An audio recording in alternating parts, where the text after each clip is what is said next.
afternoon. No, good evening. Ready for your talk? Yeah. It's a great pleasure and actually great honor to welcome Nicolai Ouroussoff in Vienna. Is this the first time in Vienna? Or? No, first time 15 years. First time. So it's the first time in Vienna because Vienna changed a lot. Nicolai Ouroussoff is the architectural critic of the New York Times. He is an educated architect. Correct? Semi-educated, yeah. Educated architect. He did his master studies at Columbia, yeah. Right? And he was the former architectural critic of the LA Times. Yeah. So, two major magazines, can I say? Magazines. And he's writing a book about modern architecture of the last century. This is the last century. Yeah. You're a little bit too late, huh? Yeah. You should write a book about the next century. This century. That's the next one. The next one. Okay, we will talk about that. Actually, when I came to New York, his writing is about architecture is very explicit, and if you don't read between the lines, you could think he is a critic of modern architecture. And I think he is interpreting all the buildings like they were modernist architecture. If you don't read in between the lines.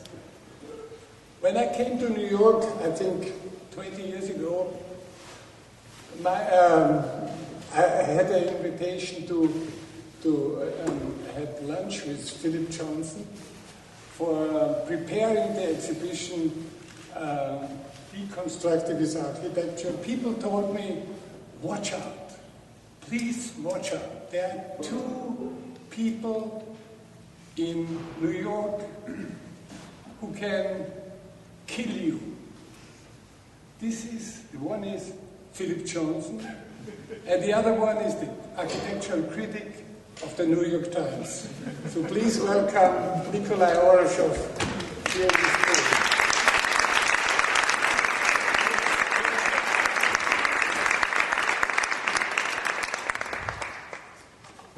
Okay.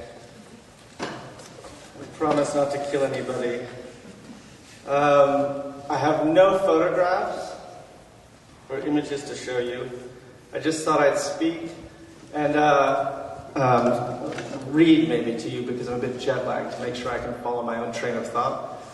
And then what I generally like to do is just talk for a little bit and then have a kind of a general conversation, which I've been told is not the tradition in Vienna, but I'm going to try and encourage it because I always prefer to respond to questions in a kind of more spontaneous way rather than watch you all fall asleep while I read to you.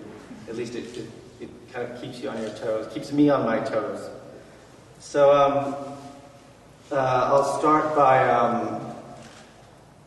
a conversation that is really about the last 20 years. And they're just a collection of thoughts about what I think has kind of happened since I started this profession, I guess it is. When I was just beginning my life as a critic, in the spring of 1992, the world seemed to be emerging from a long period of darkness, or at least that's what we were being told. 3 years had passed between the first crack appeared in the Iron Curtain, which was not far from here, where we're standing, at the border between Austria and Hungary. The Soviet Union had dissolved, marking the official end of the Cold War. The Berlin Wall was already mostly gone. Only a few concrete fragments and a watchtower or two had been preserved for the tourists. But Germany was on the road to reunification.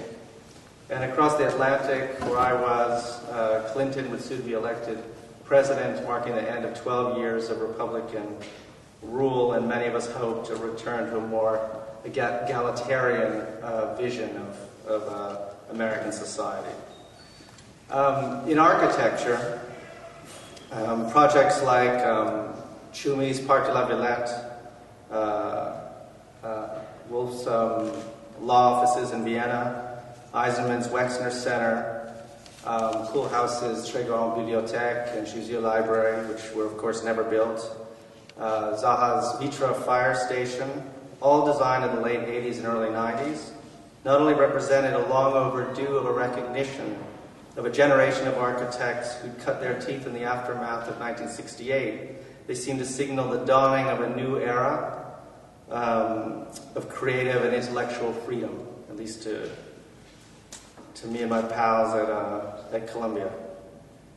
This freedom was not only about aesthetics. When we looked at the fragmented forms of Hadid's designs, for example, what we saw, or what I saw, was a framework for a new, more heterogeneous world order, one that included an emotional dimension that modernism, and certainly postmodernism, seemed to have completely ignored. Similarly, the stack of tilted floors in Koolhaas's Jussieu Library, which connected these monumental staircases, reading rooms, and cafes, were designed to encourage the kind of social and class frictions that were an essential part of urban experience, as I understood it.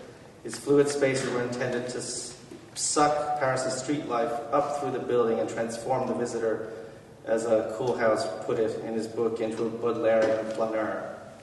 What amazed me most about this work, though, at that time was its seeming inclusiveness. All during the 60s and 70s, modernism had been trying to rationalize the city, to smooth over its rough edges and turn it into something clean and pure. By the 80s, postmodernism was turning urban centers into historical theme parks. What the new generation shared, by contrast, was a desire to release the unconscious forces their predecessors sought to repress, that had made every great city, from Damascus to Rome or New York, an incubator for human civilization. Their work seemed to represent a world that was more accepting of difference, of the other. And as someone who'd grown up as an outsider and was interested in prowling the corners of the city, or as interested in that as in studying its great monuments, it seemed like an attractive idea and maybe something worth defending. As a critic, my role was to give voice to these visions, to act as a bridge of sorts between a still insular profession in those days and a suspicious public. I didn't simply want to educate people, although that was part of it also. I wanted to demonstrate that architecture could be about ideas, or even a force for change in the world. And these particular ideas represented really to reintroduce a kind of passion, even a sense of disobedience into a profession, and in doing so can challenge conventional assumptions about who we are and how we should live. That optimism, as it turns out, was premature. The first big architectural event of the 21st century that I covered, which was the effort to rebuild Ground Zero, was perhaps the earliest sign of corruption.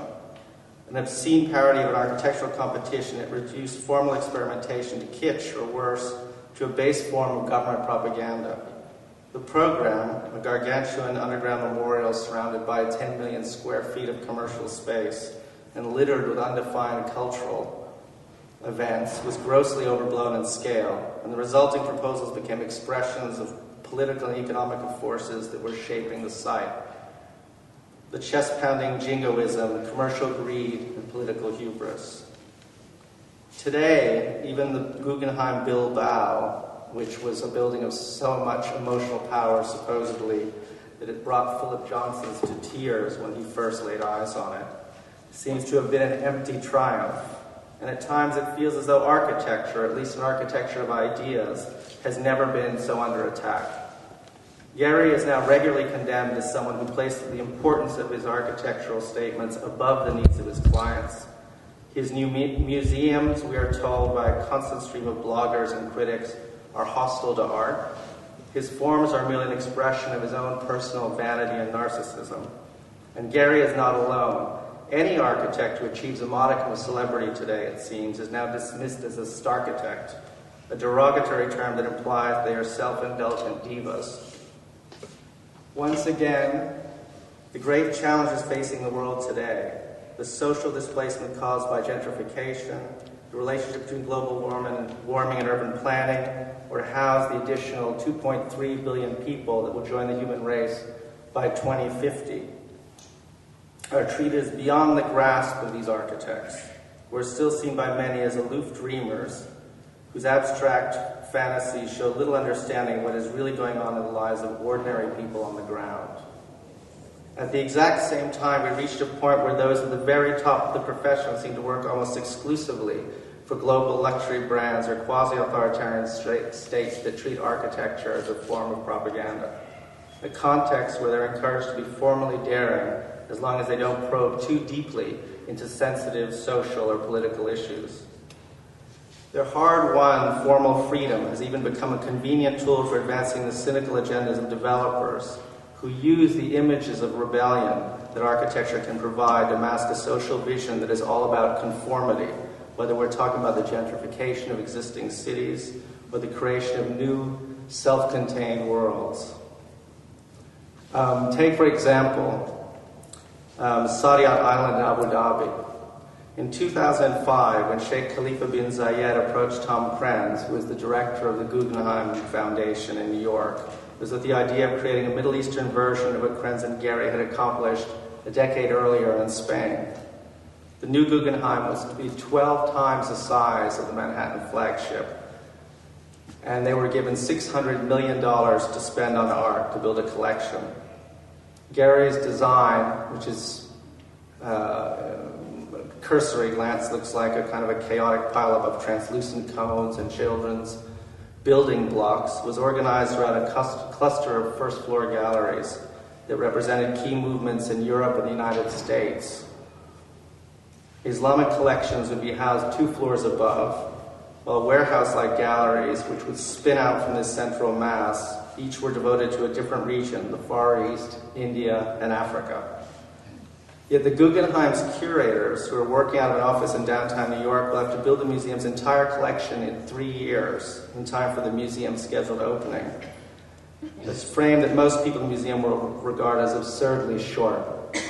Meanwhile, the addition of Nouvel's Louvre Abu Dhabi and Foster's National Museum has transformed the city into a revolving door of Western museum directors, architects, curators, and high-level consultants, and the hectic pace at which their plans are being pushed through has contributed to a sense among some in the region that what is being touted as a society-wide embrace of global culture will end up being just another example of cultural colonialism. These new museums will be embedded in the kind of generic suburban opulence that can be found all over the Middle East, but rarely in such isolation and on such an expansive scale. When I was there a few months ago, or last fall, the concrete frame of a new St. Regis hotel and resort was already rising just down the coast from the museum district. Nearby, a 2,000-home walled community was under construction alongside an 18-hole golf course designed by Gary Player. It will be joined by several more luxury residential developments and 2 marinas, and eventually a tram that will loop through the city and connect it to the museums. A short drive across the island, my last day there, my guides took me to a very different world, Saadiyat's Workers' Village. The camp, which is still under construction, is expected to house 40,000 foreign workers we brought in to build this secluded paradise. It is divided into 3-story prefabricated housing blocks, interspersed with pretty courtyards and decorated with palm trees. A bigger structure, about 2 stories tall, serves as a communal hall, which has dining areas on the ground floor and a library where I saw books arranged in dozens of languages: Arabic, Hindi, Nepalese, Tamil, and Malaysian. The building embodied a version of the cosmopolitanism that Abu Dhabi says it's trying to create, but even if it's completed as planned, would house only a small fraction of the city's hundreds of thousands of migrant laborers. The rest will presumably live in cramped quarters in the industrial sector or in faraway desert encampments. And once the museums are completed, I was told it will be bulldozed to make room for more hotels and more luxury housing. The situation is actually no less dire in places like New York. The most significant buildings to go up in the city over the last few years, Nouvelle's 11th Avenue Tower, Frank Gehry's 8th Spruce Street, Norman Foster's Speroni Westwater Galleries, have mostly served the interests of the wealthy. And the perceived alliance between architects and an out-of-touch elite have only fueled the public backlash against so-called starchitects, who are now seen by many as narcissistic, vain, and completely indifferent to the lives of ordinary people. Not surprisingly, many architects I know have begun to see the optimism of the 1970s and 80s as a kind of heyday, the last time that architects were allowed to contribute to the discussion on major social issues like public housing, large-scale urban renewal. And it was also, touchingly enough, the last time they could dream of an architectural utopia. Over the past few months, or past few weeks, I visited several projects that seem to suggest one way out of this trap. They don't represent a movement in any way, but they capture the mood, I think, of this particular time, the sense of uncertainty over architecture's place in the world and over its own future. One of these I visited a few days ago is Koolhaus's CCTV in Beijing. When I first saw the design years ago, the monumental scale of the building and the fact that it was being built for a state-controlled television company brought to mind early 1930s Soviet architectural designs like those for the Palace of the Soviets. More specifically, it made me think of the agonizing struggles that the great Soviet architects of the period went through to balance their own ideals with the desires of authoritarian government at the exact moment when the utopian fervor of the 20s was beginning to drain away. Koolhaus was condemned in the West for taking on the commission, which for some was the ultimate example of architect as propagandist. Yet the building itself, when you see it, is a study in ambiguity, a kind of anti-icon whose symbolic meaning is intentionally slippery. Its form, two massive legs joined by a 10-story L-shaped bridge, is unlike anything we've seen before. It's neither tower nor office block. Koolhaus obliterated any trace of human scale from the exterior. The floor slabs are obscured by a matrix of irregular cross bracing, so it's hard to decipher where they begin and where they end. And the forms completely distort your perspective of the building. It seems to flatten out from some angles and bear down on you from others. Seen through the generic glass and steel towers of the nearby business district, it sometimes seems to shrink to the size of a child's toy. From other vantage points, it seems to be under Herculean strain, as if struggling to support the enormous weight of the cantilevered floors above. The forms express the elasticity of a global culture, as well as pointing to ways to bridge the gap between infinite scale of the individual life and the whirling tide of mass society. But the image of authority Koolhaus conveys is also pointedly ambiguous. Imposing at one moment, shy and retiring the next, the building's forms seem to say as much about collective anxieties about the future as they do about centralized power. And they also say something about the architect's role in contemporary society. When he was working on the design, Koolhaus often expressed his distaste for the West's condescension, as he called it, toward China, the self-righteousness of Western critics who condemned its human rights record while refusing to acknowledge the advances that have been made there, let alone apply a similar level of scrutiny to their own political systems. His building is neither intended as a monument in a traditional sense or a subversive commentary, as some Chinese critics have claimed. It's symbolically neutral. A 3-hour flight away in Shenzhen, Stephen Holt seemed to have struck on a similar strategy. The Vanke complex was conceived as a series of horizontal bars joined together end to end in a kind of vaguely zigzag pattern and lifted 60 feet off the ground. Like the CCD building, it's a kind of anti-icon.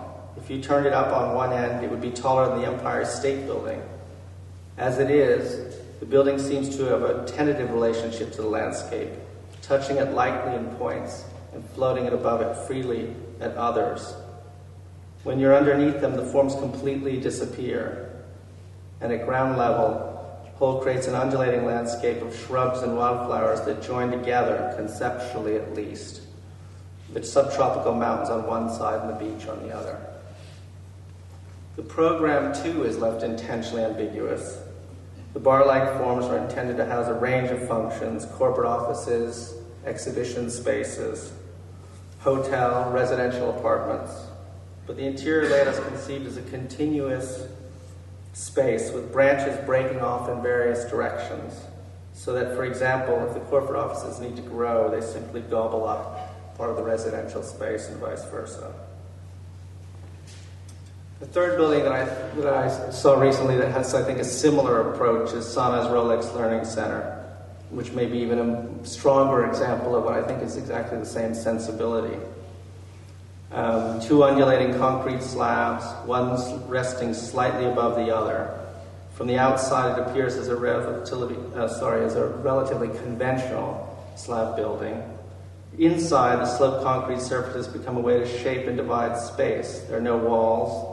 The relationship between inside and out, individual and collective, are completely fluid, and closer in spirit to our natural shift in moods to the rational grid imposed by the mind.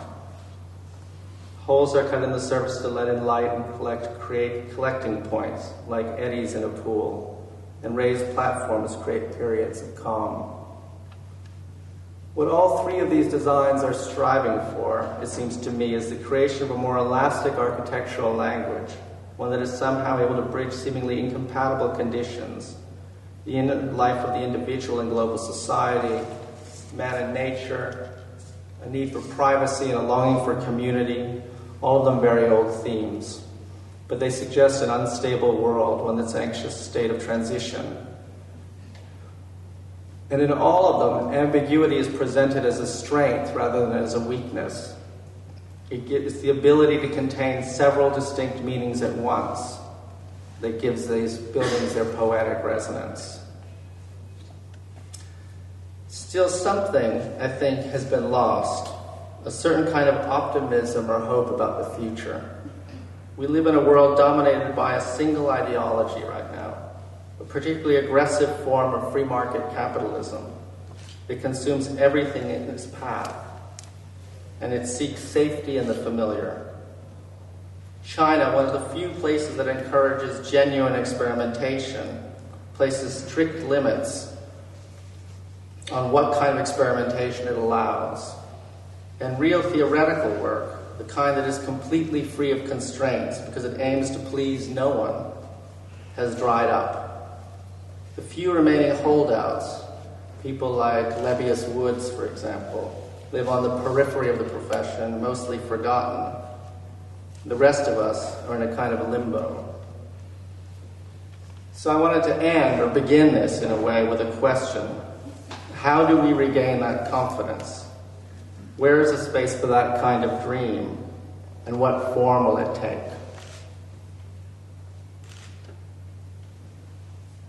That's my introduction. Jet lag and all. And so now I'm going to ask you to ask questions, either about the introduction, about anything you like, and we can start a conversation. Yes? You mentioned the word specific. Yeah.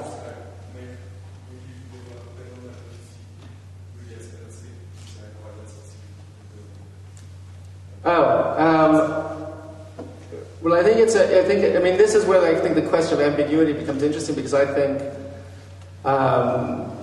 let me speak more specifically, say, about CCTV. I think that there was a very conscious connection between the building's symbolic meaning and the context and the desire to erase any sense of or to be able to bridge, be elastic about it being able to be a monument, almost barbaric and aggressive at some moments, and to be something retiring and fragile at the other. And I think that that was symbolically a way of coping with what it was that the building represented, and ambiguous feelings about the architect's role in relation to a client, in terms of what they're able to control and what they're not able to control.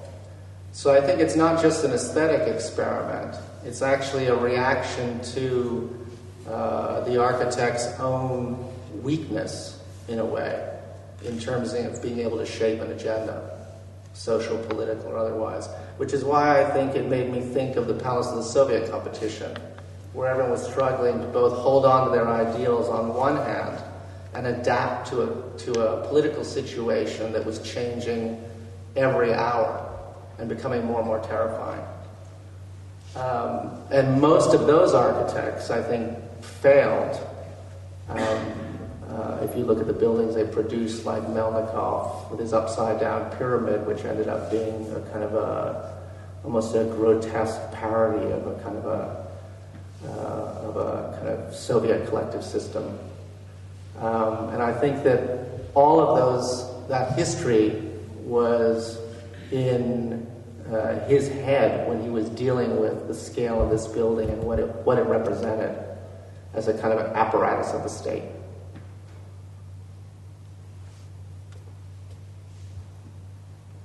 Yeah?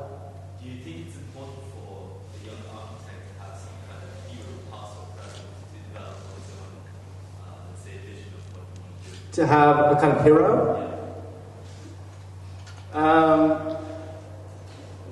I think that if you look at like Wolf's generation, that there was a sense, and I think that this is maybe gone, of always trying to kill the father, that I think was in a way incredibly healthy. So you kind of picked your enemies and you picked your heroes, and then you tried to probably in some cases destroy both of them. But in order to shape your own ideas. And my impression now is that there's a kind of unease with establishing a relationship with the past that's as hard and clear. There's a kind of maybe a healthier relationship with previous generations, but at the same time maybe a less creatively constructive one. So I think it can be, I think maybe enemies are sometimes more useful than as kind of creative tools than heroes, though. Because heroes, there's always the risk of emulation. Yes? I have a question about quality, like big Q quality, because I think that this is an issue that both architects and critics have to wrestle with from like different sides. And I think that architects probably, for their own sanity, sort of stay a bit naive about how much they can kind of hypothesize quality or embed that in the work. And the critic can't really afford to be that naive, but yet you're still forced to make judgments about quality. And I'm curious if you could say something about that from your perspective. Well, what you mean by quality? You're talking about construction in particular, or? I'm talking about the ability to embed, like, the significance of what you're doing, the ability to communicate, right? The depth that we attempt to bring typically to projects. Right. And I think that one of the reasons I'm asking you is because ambiguity, like imbuing something with ambiguity and having that be read as the quality that you're proposing is let's say, tough on one hand. Right, because it's slippery. Exactly. Yeah. But I mean, quality is such a, I mean, there's so many different layers to it. I mean, I think the real issue is kind of control, control over your tools, control over space, control over structure, control over material, and being able to use those tools to make an argument effectively. And to do that, you have to control those tools very well. The problem for architects, unlike painters, is they often don't control the tools because contractors control some of the tools, the client controls other tools.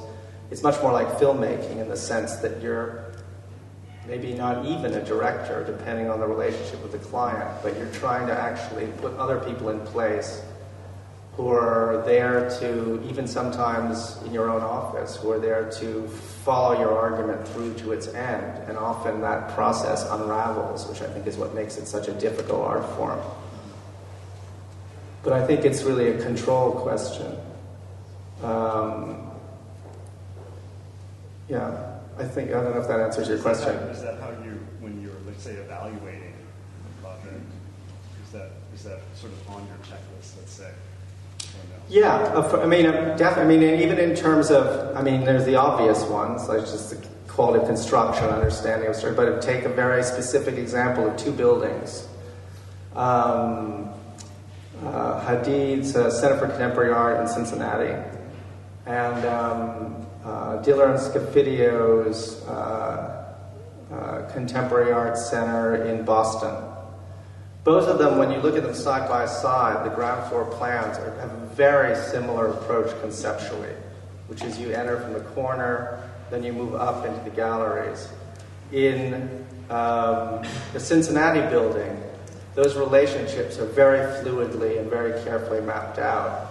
And the relationship between the way a body moves through space and the understanding of that, and the care with which distances are measured, and the understanding of how the relationship between the body and the eye work is all mapped out with incredible care.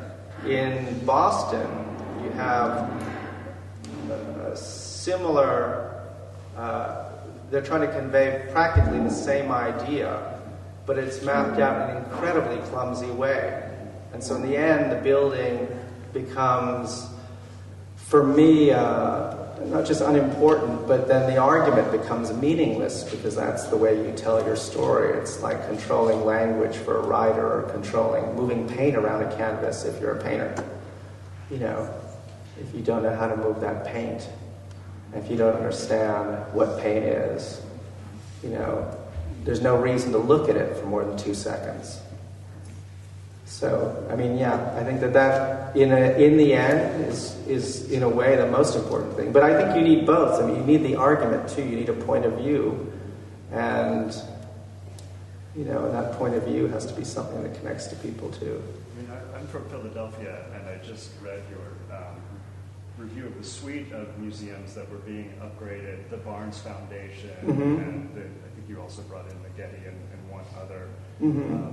And in that article in particular, the architecture was a bit irrelevant to the kind of, institutional changes that were taking place through the construction of a new building. And so I was just curious because your evaluation or comparison of the Zaha building with the Diller Scofidio building suggests that there is a kind of imminent quality that could be embedded in the building through the control or care with which you design, which is, I think, reassuring to an architect to hear. Reading the other article, it seems to suggest that there are certain institutional changes that are so beyond the control of architecture that are, what do we do in that circumstance, let's say? Well, the Barnes, I don't think I think that one of the things architects seem almost incapable of doing is saying no. Exactly. Yeah. And I think in the case of the Barnes, I was horrified at how few architects would say no. None of them said no. Everyone said they'd do it. Yeah. And there's no way to move that collection without destroying what it is. So in that case, no, I don't think there's a solution, actually.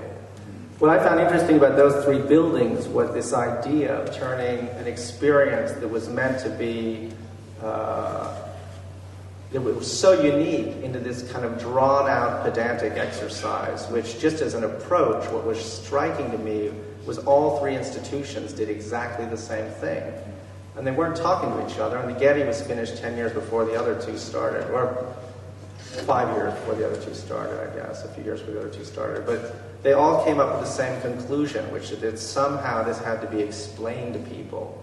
And then each architect took up the task without questioning it and set out to try to explain the collection to people in this incredibly, plotting way. And Renzo Piano did it maybe slightly more elegantly than Macario Silvetti, who we're are pedantic by nature, but at the same time, in a way, they all ended up in the same place. So I do think there are certain things that, in a way, you have to say no to. Eli Broad is another one. There's certain clients probably you should just say no to.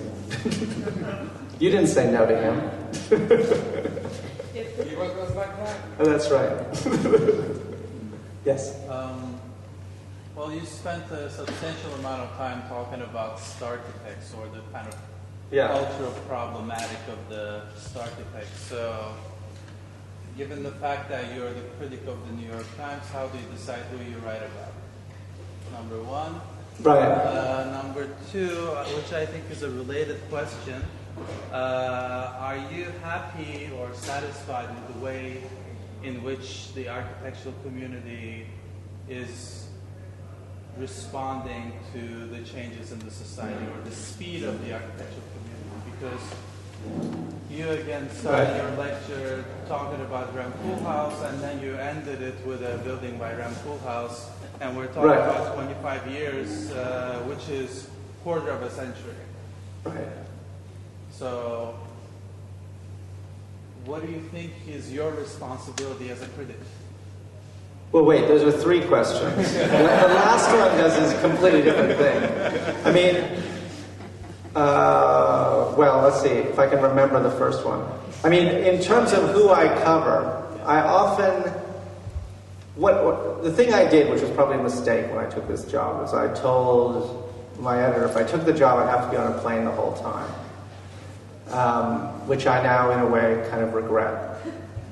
But it meant that I kind of had, making those decisions in a way was impossible to really kind of map out in a kind of careful intellectual way, because there's just too much going on in the world. So in a way, I think, maybe in a kind of a selfish way, I often set out to just explore parts of the world that I feel I didn't understand, and the architecture was a way of getting into it. Because one of the things that I find fascinating about architecture as a critic, and I've always has attracted me to the subject as a writer, is that you can use it because of its nature to talk about everything: political issues, social issues, anything you want. So last year I took 6 months off, basically just to write a series about the Middle East, where I talk about a lot of famous architects, because those are the people doing the major projects there.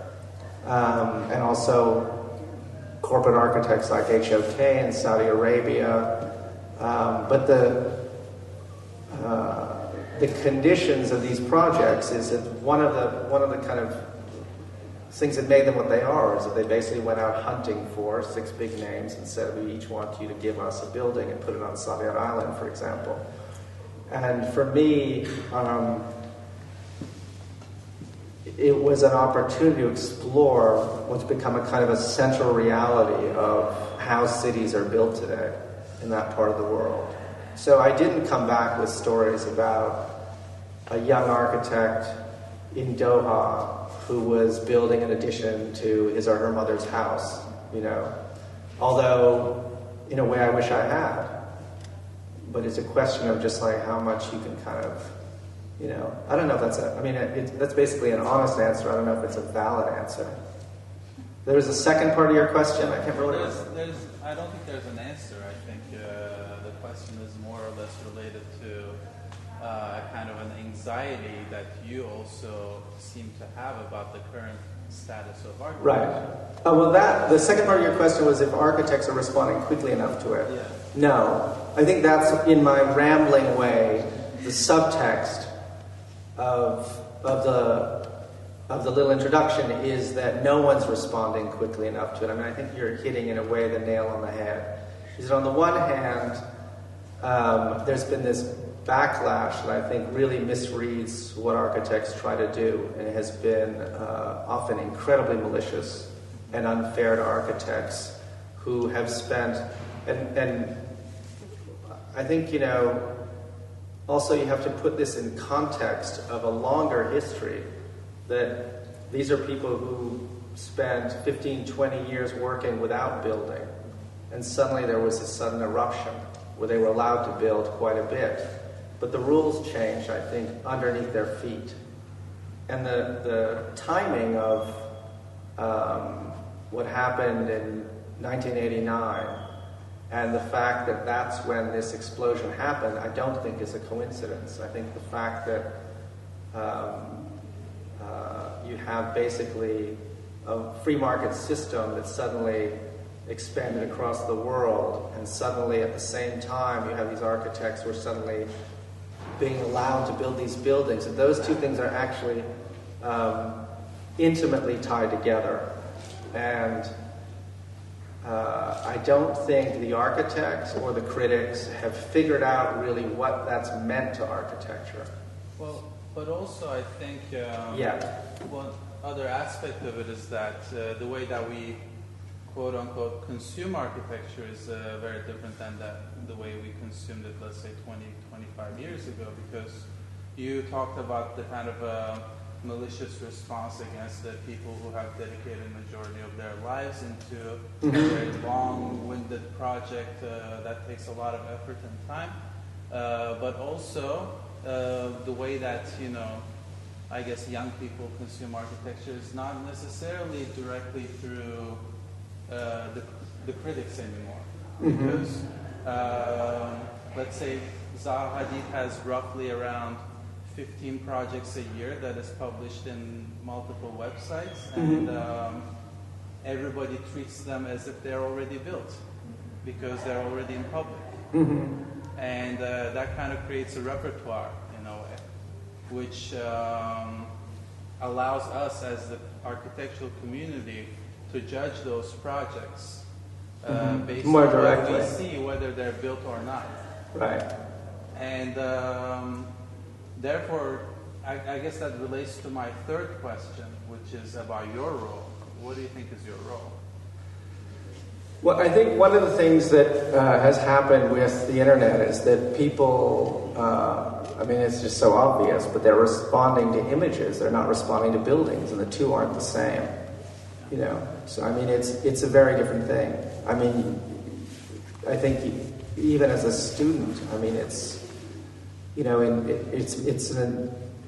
it's an enormous shift, when you're reading things through images and think that you're actually interacting with a building. I think that that's something that in a lot of ways is can be disastrous for architecture. And maybe the only thing I contribute is I go see them, which is a privilege, but I get a chance to see a lot of them. Other than that, I don't know. What I contribute. No, I guess my question wasn't necessarily questioning your position. Yeah, I understand. It was more about, I think, what kind of interpretation do you intend to provide before you start writing something? What kind of when you see a building, what kind of Well, I guess there are two things. One is just like what I do in terms of what I see my role, and the other, which is maybe more, and in some sense I think of myself as, on the one hand, I'm a critic, and I have opinions about buildings. On the other hand, maybe more importantly, I'm a kind of a translator, and in the sense that I try to be a bridge in explaining these ideas to a broader public. And I think in a way that's probably the most important function. There's a separate issue which has less to do with the world of architecture than the world of journalism, which is that newspapers in particular feel very much under attack today, and have now for 15, 20 years, but it's really intensified by the blogosphere and the internet, and the fact that people have access to all kinds of information they used to only get through the paper that landed on their doorstep. And the argument that newspaper editors all over the world make is, you can talk about what's going on, and it's interesting in terms of what's going on, for example, in places like Egypt and Libya now, but what the newspaper does is you have 5, 10 people on the ground who are actually listening to people and looking at things, just like what happened 2 days ago with the assassination of Osama bin Laden, and are actually there reporting. And it's the reporting which is the most fundamental part of what a newspaper does. The argument goes it's what will keep newspapers alive, because that's something that you can't do if you're sitting in your living room typing it on a computer screen. And that the reporting, if the interest is getting at a deeper truth, which is something that all journalists share, I think, and believe, is the essence of what they do. So I think that's the answer in a way. Isn't exactly that reporting has been taken over by this new media? Isn't what you said at the end now the specialized intention of a high-end newspaper exactly what we go to when people open their browser and they link up to the blogs? A big newspaper is always on their favorite list. So there's always that wish to have a more specialized and a more professional opinion, maybe, in one of those papers. From the newspapers. Yeah, I think reporting can be done with people on the ground, and the cliche example, Twitter, of course. Right. You get the raw data, but you don't get the filtered and the sort of brushed up or more purposeful. Well, you don't get the digging either. I mean, you can. Basically, this is becoming a conversation about journalism, but basically you have now what people do on Twitter is the equivalent of what stringers have always done for newspapers. They kind of spread out the world, ask questions, or take pictures of things, or videotape something, and send it back. But I don't think that that's quite the same as a trained, hard-nosed reporter who's digging through files and doing all of that. But yeah, that's also something. That's also something that's beginning to break down and fragment as well, in terms of who does what. Yeah, I agree. I'm not disputing that. Is that how you see yourself as well? As more specialized agent in that network?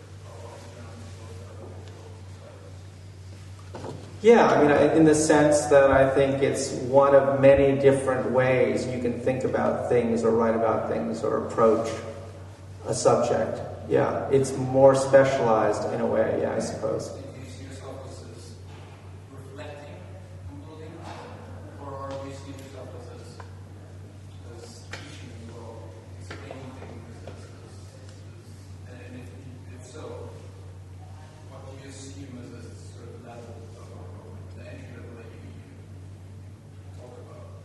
Where do you start with building? What's your audience? Well, I think I wear both hats, but I think that I start by trying to explain the buildings to myself, and as I'm doing that, I form an opinion, and usually I don't form the opinion actually until I sit down to write. So that's more of a personal process than anything else. So in other words, I approach a building trying to understand it, trying to understand what it is that the architect is trying to convey. And then as I start to sort through that, then I start to form an opinion about it. But that's a kind of it's a more personal answer, but it's really what it's about, is what you're asking is about the way you work, really, more than anything else. In terms of the audience, we had this conversation earlier. One of the problems I find with what's happened to journalism is that the audience has become so diffuse, and I think this is a real problem, is that you don't really know who you're talking to anymore.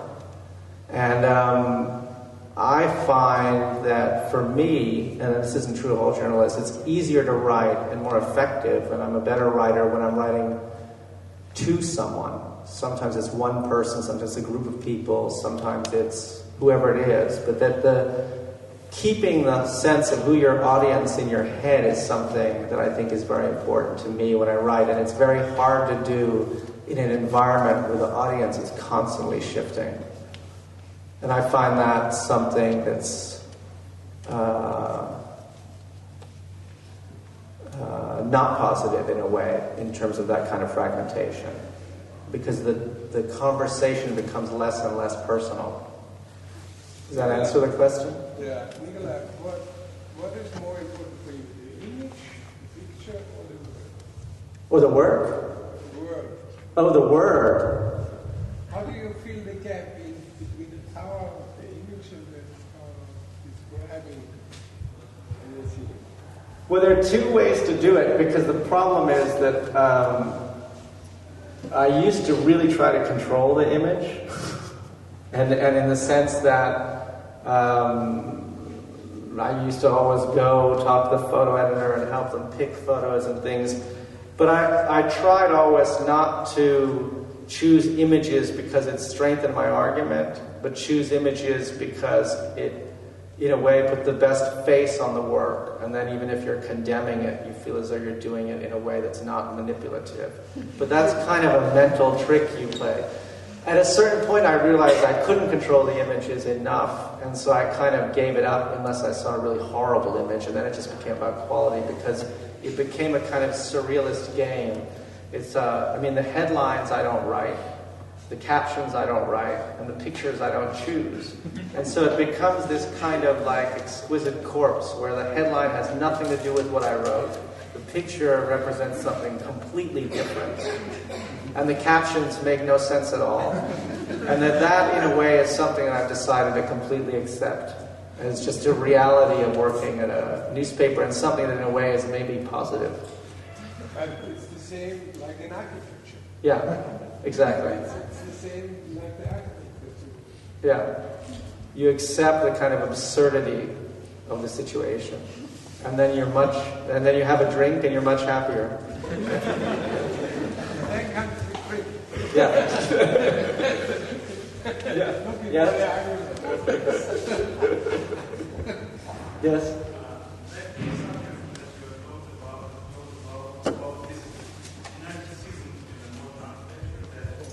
Yeah.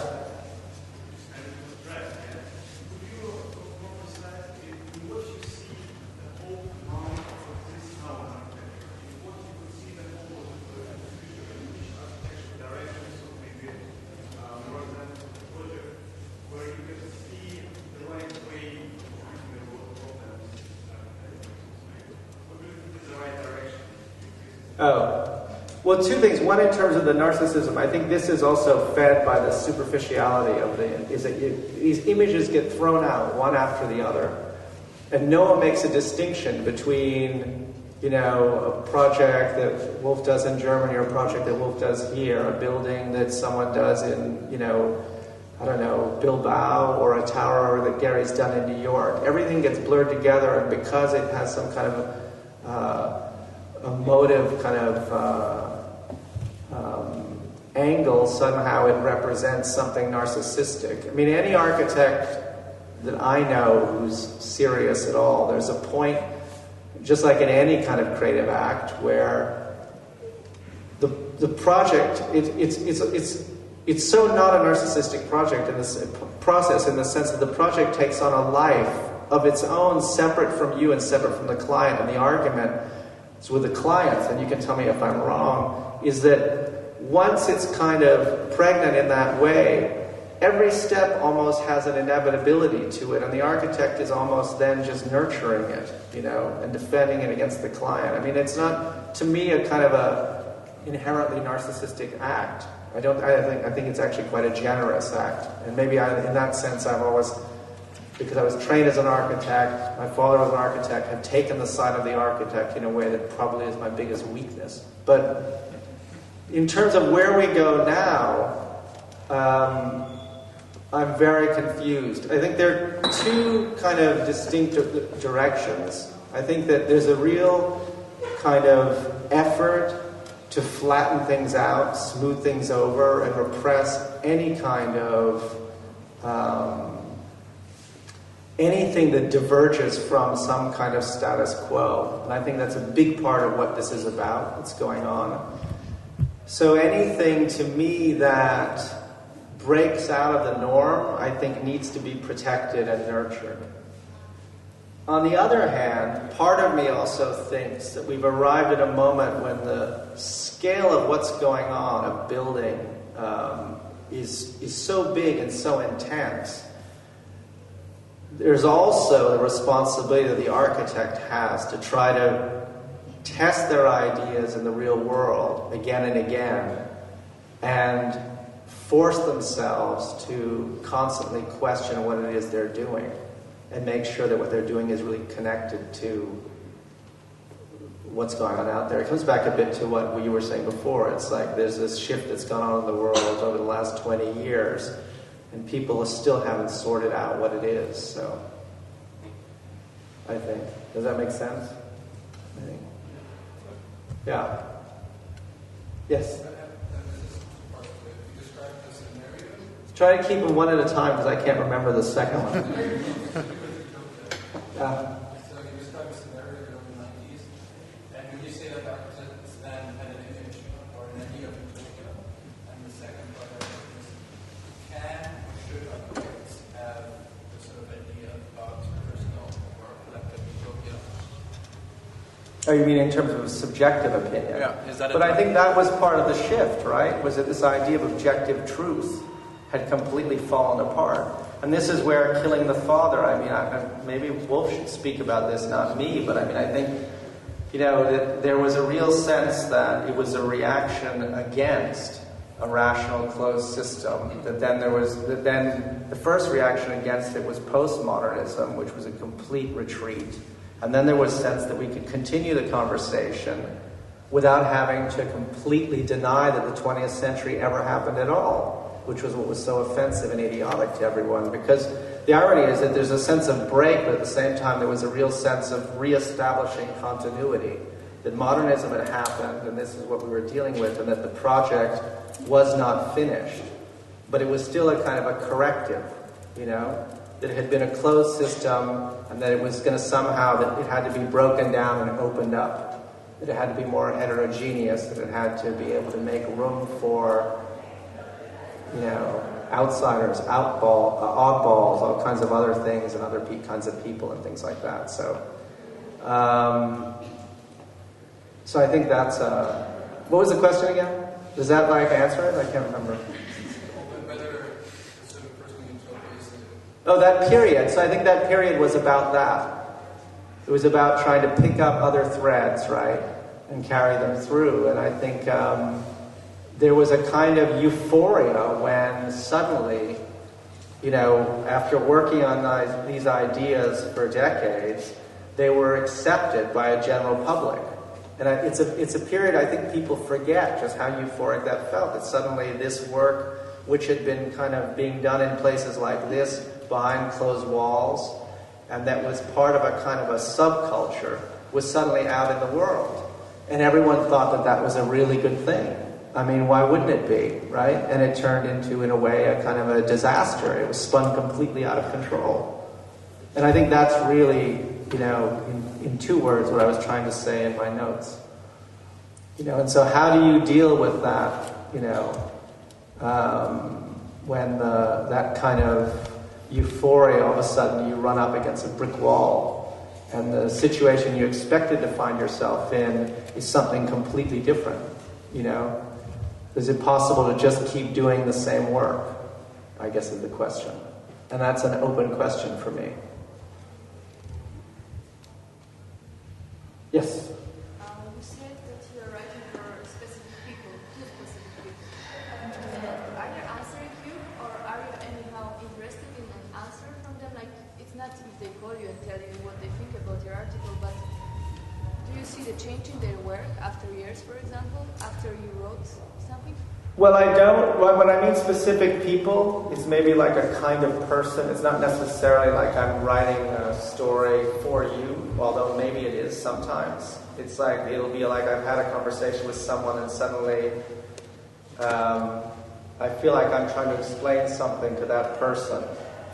The kind of continuation of that conversation, or it may be, but it's not necessarily something that specific. But it's the idea that you're speaking to someone, not just speaking to yourself, And sometimes I find that it helps to actually write to someone. It could be like, it could be a friend, And then, but it's usually someone it's part of a conversation, yeah. at least in my head, but if it's someone I know, then it's a real conversation, you know. Yes? Is it possible to deal with the kind of authorless architecture in the same way that you're dealing with like these buildings, kind of systems architecture, or, I mean... Yeah, I mean, I think you apply the same criteria, and often you find, you know, in cities, buildings by architects, I mean, someone designed them, but people who you don't know that have a power to them. You know, there's a tower just south of Madison Square in New York. This is amazing. It's a wonderful tower, and I have no idea who designed it. It took me a week to figure it out. But and that, as far as you getting into that, it also kind of crosses over into journalism from criticism. For me, this is the biggest place where changes are happening, not just architecture. Well, I think for me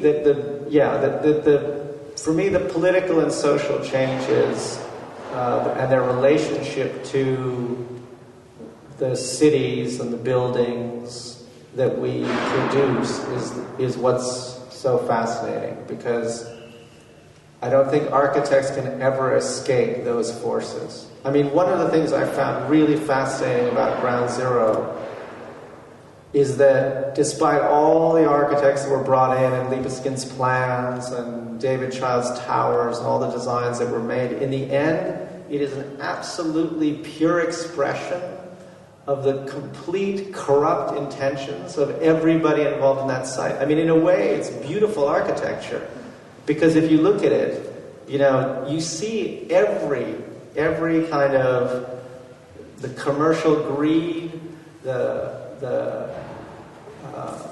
the political argument that we had to rebuild fast and bigger and stronger because somehow this was a statement to the terrorists they could go fuck themselves. You know, the flag waving that went on when that was going on. The scale of the memorial. I mean, 3,000 people were killed at Ground Zero. It was a horror, but it's 3,000 people. The memorial is bigger than probably any World War II memorial in the entire world. You know, the memorial is the footprint of both towers, and then an underground museum that's excavated around those footprints that there is going to fill with like debris, and then, you know, I hope this isn't being taped, and like the dust particles of people who died at the site. I mean, that to me was amazing. That, you know, that this could happen, and what it said about what was going on in the country at that time. So, you know, as a work of architecture, it's absolutely spectacular. It's unbelievable because it really expresses values with incredible clarity.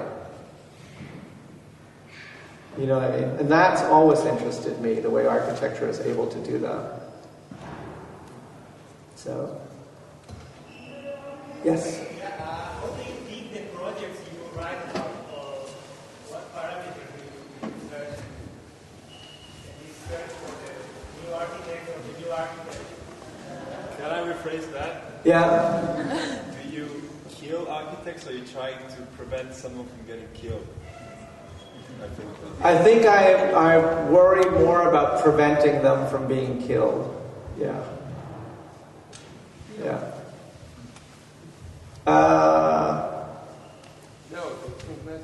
It's not necessarily about protecting them, but I think that especially when I started writing, and this has to do also with how the climate has changed for me, I think consciously or unconsciously there was a real sense that certain work had to be nurtured because already then you could feel that there was a public that was kind of antagonistic towards it, and that if it wasn't nurtured and explained, that it could actually die before it even bloomed in a way.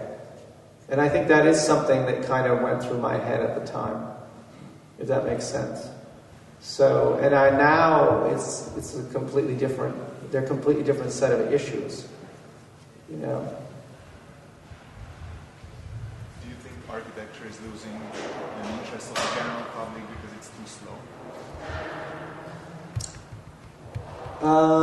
Is it losing an interest to the general public? I don't think it is, actually. I mean, it's amazing when you look at China. I mean, like what happened during the Olympics and the obsession about these buildings and the interest. I mean, one of the things that's interesting is with all of the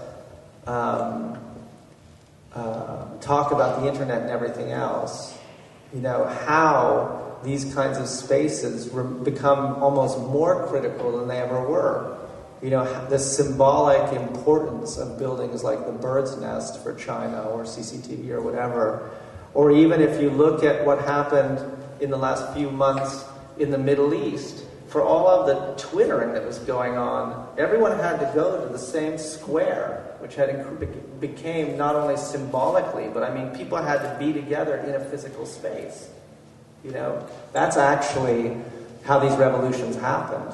And that physical space was as important to what happened as any of the technology that was involved. Maybe more so, because there's real issues about how key the technology was in terms of what happened. Because if you look at actually a breakdown of the countries where the largest percentage of people on Facebook and on Twitter, it's Qatar and the United Arab Emirates, and I can't remember which are the third, and those were the most stable countries. So Twitter was important, obviously, in some sense, but also Twitter, you know, was not what sparked, you know, the revolutions in those countries. And physical space, in a way, was probably more central to being able to hold mass demonstrations and create a sense of solidarity that was strong enough to stand up to these corrupt governments than what they were holding in their hands. I mean, it's a complicated relationship, I think. Yeah? No, I've run out of questions. Who do you think is killing the architects? Like, if you're not killing them, then Gary is so successful that he designed jewelry, went interviewing Playboy, you know, he's building all over the world, most of these buildings. So I'm wondering, why do you think someone's killing him? Or why do you think we need to go back to this euphoria of the 80s? I don't understand it, to be honest. Because I think... Well, it's not so much that there is a, you know, people are still building. I mean, Gary's, you know, building a gigantic Guggenheim in Abu Dhabi, and he signs autographs and he designs not very interesting jewelry for Tiffany and everything else. But I think that the backlash is very real. And it's also cyclical because it's happened before. And I think if people who have longer memories remember what happened to architecture at the end of modernism, that the backlash against it was so intense. And the architect was defined as someone who was so out of touch with reality that for decades, architects were not allowed to touch really essential parts of what it is that architects do, like public housing, for example. And I mean, this is true, I think, less here than it was in America. But there was a real effort to marginalize architects, because still today, the general kind of public consensus is that modernism was a complete and total failure, right? So there is, I mean, the idea that, like, you know, okay, he's building a lot, I think it's a kind of a bigger question of where that backlash is coming from and where it places the architect in relationship to the world. Does that answer your question?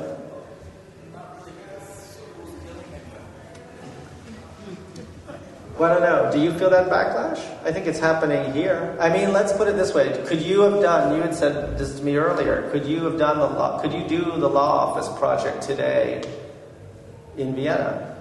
In Vienna, maybe. Maybe. Not in this, not in that building. Not in this location. Yeah.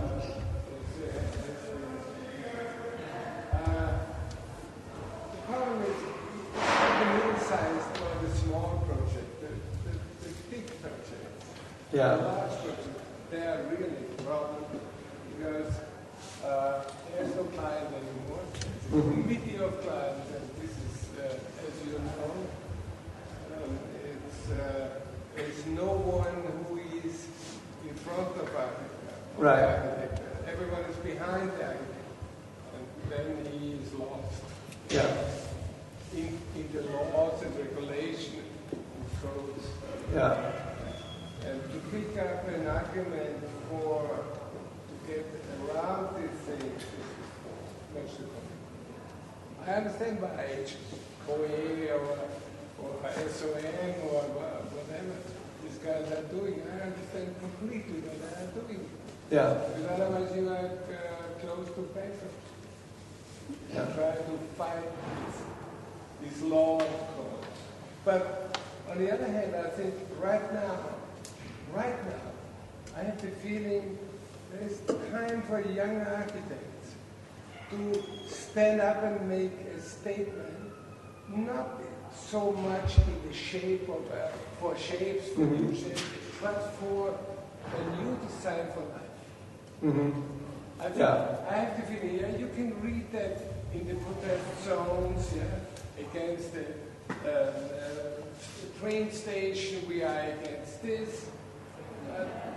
This is a chance for young guys to stand up and say, okay, not this is good, but we have another idea. Yeah. 10 years ago, 5 years ago, I wouldn't have said that. But it's interesting. There is something coming up, and if the schools are good, and taking care of not only on architectural terms, but thinking about politics not in this regular way of politicians are doing, politics in kind of lifestyle, and not style, lifestyle. Yeah. This is, I think, could work, that they are fed up with all these things which are so pornographic images in the magazine. But I really wanted to ask you, how should I understand what you said, that it's brilliant architecture showing the corruption of the system? In terms of... This is a dangerous argument, you know? Yeah, no, I think this is what the ambiguity is. It's very dangerous because it's that relationship. How do you deal with, for example, a project? That's why I came back to CCTV, because I think that beginning with what was building, a civic monument in Paris, and then building a political monument in China to state-run television for an authoritarian government, and what it means on that scale, which is obviously simplistic because part of the argument he makes is that China is much more complex and multifaceted than that. But the danger, I think, in a way, is, I suppose that the struggle is not to do what had happened at ground zero, right? In a way. How do you use, if you're going to take the commission, Yeah, but Brunelleschi took the commission for the cupola in Florence. Right. But the most authoritarian, cruel client you can imagine, the Catholic Church at this time. Yeah. But he did a new thing. Therefore, I like the CCTV very much, because he was not, Rem was not doing a kind of China-confirmed architecture like many German architects are doing. They try to blah, blah, blah. But he did what he wanted to do. Yeah, exactly. And therefore it's allowed to deal with fires like that. If they are doing it. Yeah, if they can get through it. Well, the argument there is that the architecture, in a way, outlives the regime, right? So it has a value of its own that's... if it's not compromised. If the value of the architect is not compromised, that then outlives the regime, and it's like... It's a very tricky question, though, too, because the Palace of the Soviets is an example where everyone had to compromise their values. And almost, not everyone, but certainly, from the range was from Shustyev, who completely compromised them, to like Melnikov, who tried not to, but ended up compromising them completely. But there are two examples in Cuba, Poro and Karate. Right. For the revolution, they did new architecture, but they were clear. Right, yeah. Really, immediately, not really, but... Yeah, exactly. It's a, yeah? Sorry to change the subject, but I have one last question. I guess it's more of a statement, but given I guess architects have this new problem in the last 20 years, maybe 30 years, that they traditionally didn't have to deal with in the past, which is the environmental crisis.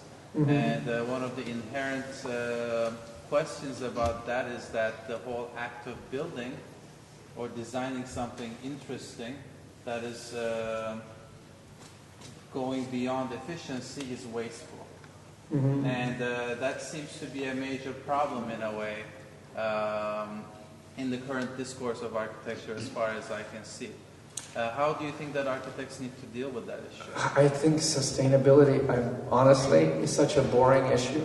I mean, I hate to say it, but I mean, I think it's not, I mean, everyone knows the rules now in terms of how to make a building sustainable. And I think you kind of integrate it into something, but the idea of sustainability driving architecture, to me, is a kind of non-issue. So, but I think... I mean, I'm not necessarily talking about rules of design. What I'm talking about is mostly the legitimacy of architecture or the act of building. Oh, you mean because we should be recycling buildings? Yeah. Well, I mean, I think the statistic I read yesterday was 2.3 billion people coming into the world in the next 39 years. And I think we'll be up to 9 billion people, supposedly, many of them in Africa, by the end of this century. So there should be plenty of building we're going to have to do, so we can't recycle everything. I mean, there are more interesting ways to think about sustainability too, like durability. I mean, the most sustainable buildings ever built are the pyramids, because of the amount of energy that went into them has lasted for thousands of years. So if you look over that time frame and you compare the energy of the slave labor to the amount of time that they last, they're insanely efficient, right? So maybe durability is a better way of thinking about it than green roofs, Don't forget, minimize the function. Right, yeah. Yeah, exactly. It's just, yeah, exactly. So. I would ask one last question. Yes. If that's okay. In either talking upstairs or in the beginning of your lecture, you talked about architecture in sort of searching for optimism, right? Mm-hmm. That the architecture needs to do that, and in this reference to the World Trade Center, that is at the moment kind of the thing that represents architects and architecture and politics. What for you, if you think something needs to go somewhere, do you have an image of what an optimistic architecture would be like? Is it a volume? Is it a memory? Is it a color? Is it a flash? What would make an architecture optimistic? I'm not sure, because I really do feel like that it's kind of like a blank what's coming next, because I think the world has changed so much in the last 10 years. I mean, just since in the 10 years since September 11th of this year will mark the 10th anniversary of the attack on the World Trade Center. I think the world is so radically different now than it was on that day that I'm not sure how it's going to affect things. But I do think the thing that scares me, coming back to this question about what architects can or can't do, is that there's this constant pressure to find formulas and to kind of level everything. It's like new urbanism. So every city you go to in the Middle East or in China has to have like a new urbanist plan with trams in it. Or there's some other formula, that comes up next. And I think that the argument in a healthy architecture culture is to allow for possibility and to constantly break out of the formula. And I feel like that's becoming less possible, and that's my anxiety, is that again, there's this kind of pressure to keep people behaving, you know. And, you know, I mean, you go to Abu Dhabi, and for all the things that these buildings that are going up, the footprint is all new urbanist. It's just unbelievable. It's the same thing, which I don't know how that model translates to a desert environment that gets up to 130 degrees in the summer. It's completely idiotic. But apparently it's, you know, it's as rigid a model as anything the modernists came up with. So that's really where the anxiety comes from, is that sense of that pressure to kind of always establish some kind of a formula that then everyone has to conform to. And I don't know then how you break out of that. That's your job, you know. Okay. Well, thank you very much. Okay. Yeah.